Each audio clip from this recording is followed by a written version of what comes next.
तेव्हा पण टीएनचा यूज केला जाते. ज्यावेळेस टीएन फॉर्म्युला करायला त्यावेळेस सर्व गोष्टी दिल्या असतात. म्हणजे हा जो इथं नंबर आहे हा यन आहे. हा कोण आहे? यन आहे. तो नंबर आहे. तो टीएन म्हणजे तो यन आहे, नंबर आहे. आणि इथे जो असतो टीएन हा पण नंबरच आहे, पण हा टर्मचा नंबर आहे. तो हा यन आहे, हा सिरीज मधल्या नंबरचा यन आहे, आणि हा जो यन आहे हा यन म्हणजे नंबरच आहे, पण तो नंबर टर्मचा आहे.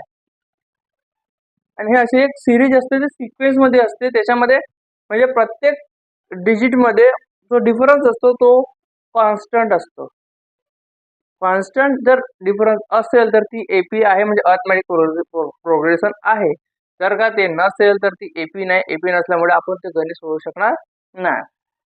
या पद्धतीने टीएनचा फॉर्म्युला केला जाते. आणि एसएनचा फॉर्म्युला म्हणजे नंबर ऑफ सम. हा एस म्हणजे सम आहे, बेरीज. एन म्हणजे हा नंबर आहे, हा सुद्धा नंबरच आहे.